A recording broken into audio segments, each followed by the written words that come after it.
Hello everyone, class is very much in session. It's Jack from Cultaholic.com and WrestleMania is in the books, and guess what else is to the Raw after WrestleMania? Just as exciting as WrestleMania itself. Well, almost as exciting as WrestleMania itself, because we're always guaranteed some sort of turn or return or debut or some sort of massive title change. Various shenanigans always have the potential to go down at the Raw after WrestleMania, and this year was no exception. But how good was that Monday Night Raw? There's only one way of finding out, and that is by assigning a whole bunch of lovely grades. So this is the Raw after WrestleMania 35 graded.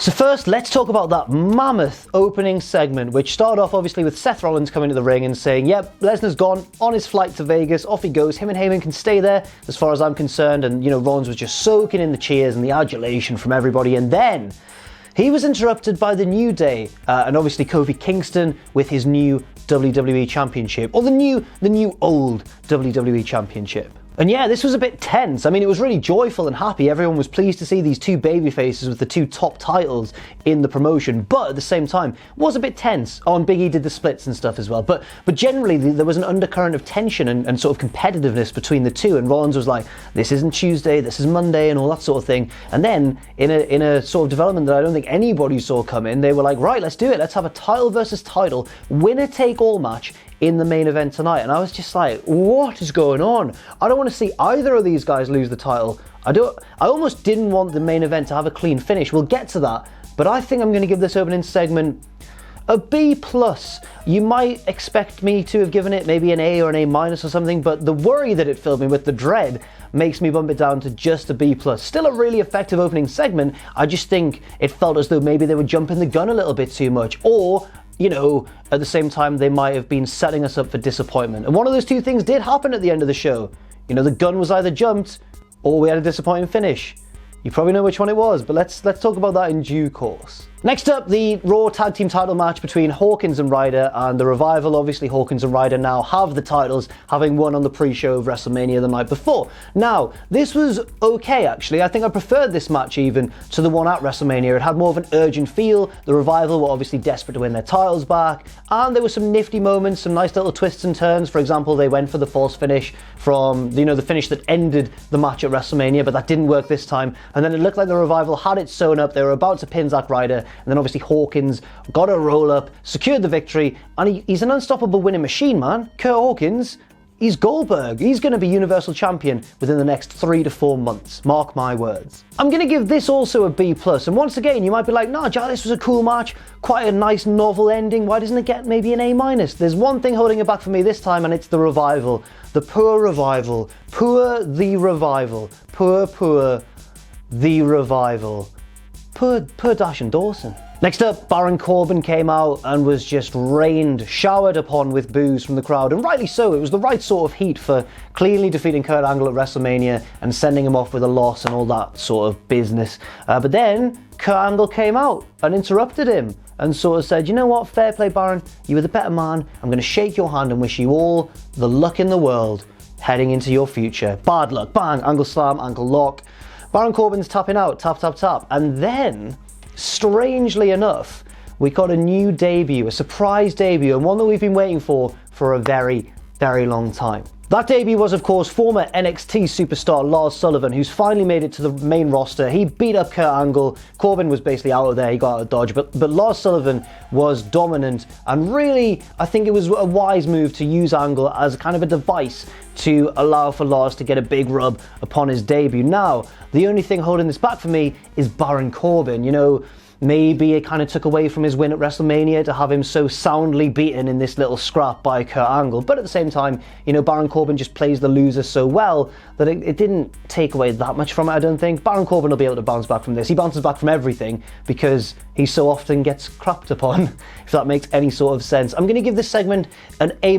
Really, really did enjoy it, and I thought it was a very effective way of debuting Lars Sullivan. And generally as well, it's just great to see him finally make it to the main roster. Next up, the squash of Bayley by Alexa Bliss. It wasn't a squash, you know, it was a fairly competitive match, but Alexa won in pretty quick fashion as well. Totally clean, DDT in the middle of the ring, and got the absolute squeaky clean pinfall over Bayley. It was a decent match, nothing like earth-shattering, but it was fine. But I am going to give it a B-, a bit of an unenthusiastic reaction from me, I suppose, to this.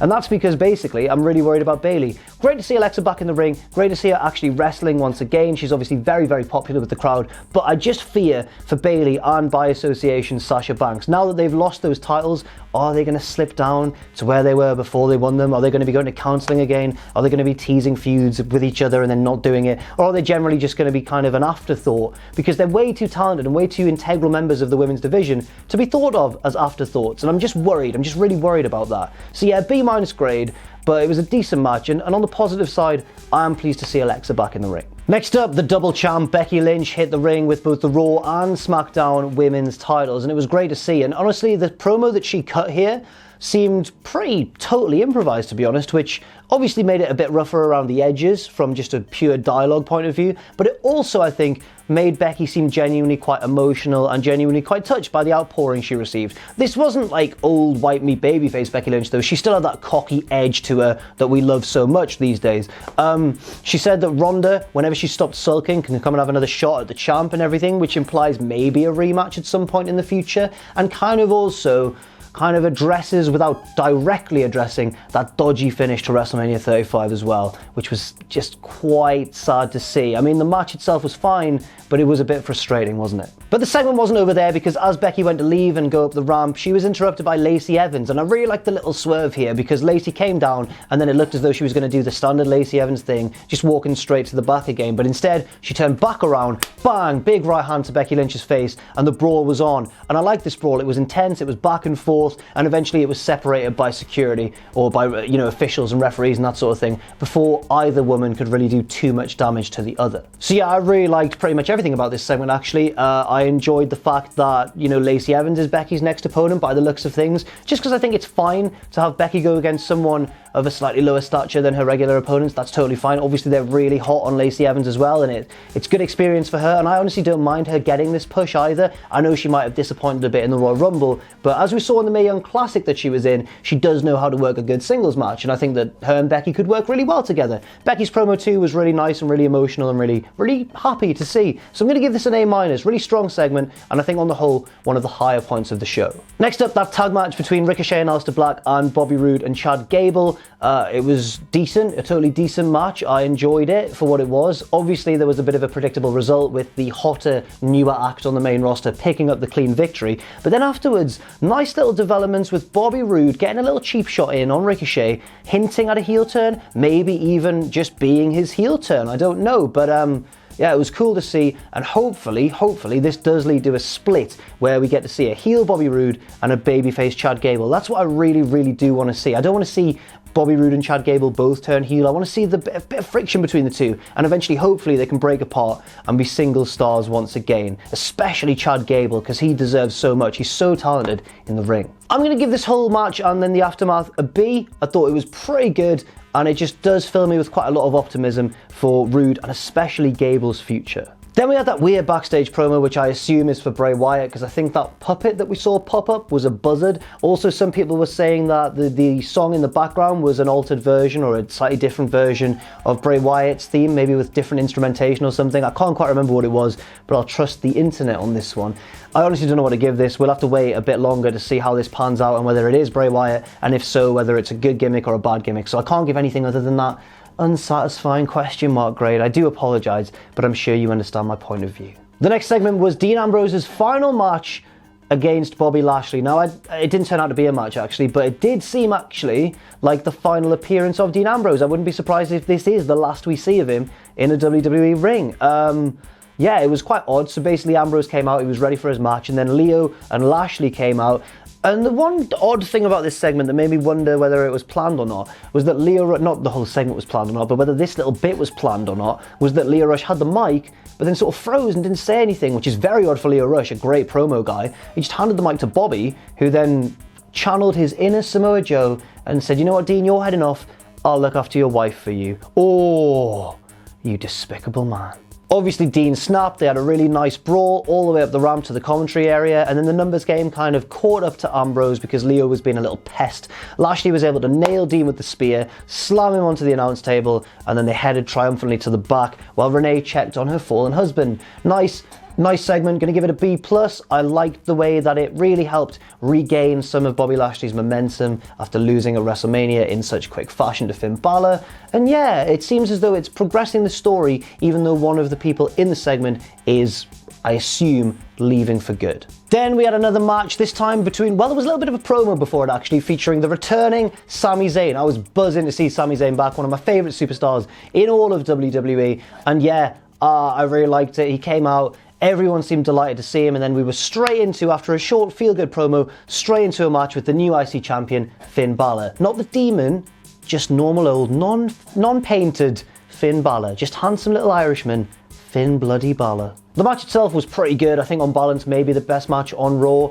Yeah, the pair have such good chemistry together. And eventually, it was Finn Bálor picking up the maybe kind of predictable victory with the coup de grace. Pretty clean. And yeah, no major complaints with the match, but it wasn't done yet. But because the next segment was such a separate entity to the match itself, I'm gonna give the match its own grade. So this gets a B+, pretty good stuff, nothing out of this world, but a good match between two very good wrestlers. But then we had Sami Zayn's promo, because before the match, it seemed as though he was returning as a babyface. And then after the match, he went, yep, this really made me realize that you've all really missed me. And everyone was like, yeah, we did, yeah. And then he went, well, I don't miss any of you. And then cut one hell of a heel promo. It was cool. It channeled various different promos from the past. I mean, it seemed a little bit like current Daniel Bryan, mixed a little bit with CM Punk from back in the day, but if Punk was a total heel and he was turning his anger against the crowd rather than against the machine, it was weird but excellent at the same time. Zayn was calling all of us, pretty much smarky people, hypocrites and cynics, and saying that we turn our anger outwards towards the wrestlers because we can't deal with our own inner cynicism and that sort of thing. But he delivered it as well. I think the delivery was as good, if not better, than the content of the promo itself. I'm giving this an A, man. I'm really excited to see what Sami Zayn does next. Hopefully they don't screw it up, because we saw that Dean Ambrose's heel turn was full of promise, and then that did get screwed up to the extent where Dean's now probably a bit disillusioned with life in WWE, and it may have been a big factor in his decision to leave. With Sami Zayn, hopefully it works out, because I do really feel like, despite not being a conventional sort of heel, that Zayn has already proven that he can be a very effective one. Next up, we had Elias, who hit the ring, and no, I know a lot of people will have liked this segment. It just wasn't for me, honestly. I'll explain why. Because it took a really long time. I was going to give a big explanation, but it's just because it took a really long time. Okay, well, let's run through what happened. So obviously, Elias hit the ring, had his guitar, and then said, I don't need the guitar. I'm going to show John Cena that it's totally easy to rap, and I'm just going to do it now. And Elias spat some bars for everyone. It was all right. It was kind of funny. And then he said, the next person who interrupts me is a dead man. And it just was. It was The Undertaker. What the hell? So then Undertaker came out and took a long time, of course he did, to hit the ring, and then beat up Elias. Elias ran for him, Undertaker scored with the big boot and just battered Elias, hit him with the tombstone, pinned him for some reason, or maybe just planted his hands across his chest, as Undertaker likes to do, and then left slowly again to the back. And I just wasn't really left fulfilled by this. It just seemed almost like an excuse to get Undertaker on the Raw after WrestleMania. We'll see if it leads to anything, but I'm a bit skeptical that it actually will. I'm going to give it a C-, which sounds harsh. I'd have given it a higher grade maybe if it had taken a bit less time, or if it had a bit more logic backing it up. But I really don't think that we should be using Undertaker as just someone to come out and batter a heel when it suits him. I feel like everything Undertaker does at this stage of his career needs to have a lot more weight and a lot more purpose behind it. And it felt like this could have really happened on just about any show, and that's not the role that Taker should be used in. So yeah, C- grade, sounds harsh, but I hope you agree with my reasoning. And finally, that big main event, the title versus title match, Seth Rollins versus Kofi Kingston, Universal title versus WWE title, winner takes all.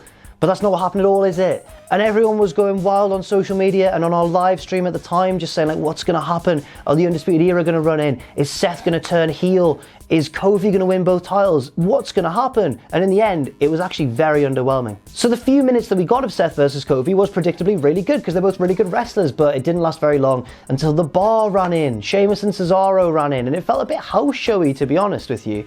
It felt like an excuse to have a tag match at the end of Raw and pit two babyfaces against two heels, and obviously, the babyfaces got the big win. But the atmosphere of the match, which was totally decent in terms of action, the atmosphere was just ruined. The crowd did not get on board with this booking at all. And honestly, neither did I. Really didn't like it as an ending to Raw. And I'm going to have to give it, oh man, a D-. It really did leave a very sour taste in the mouth. And again, the D- isn't for the guys in the ring at all. It's for the decision to book this segment after promising a big title versus title match at the start of the show. And again, the D- isn't because I feel like there definitely should have been a decisive winner. In fact, I'm glad that they've both still got the titles. I wouldn't have liked to see either guy lose their belt one day after WrestleMania, but my frustration comes from the fact that they could have done something different with this. They could have done a heel turn with Rollins maybe, or they could have done a debut for someone to really mess up the match and really get themselves over at the expense of these two more established names. But instead, we got a very house showy, very uninspiring finish, and it did really did leave a sour taste in the mouth, as I say. Right.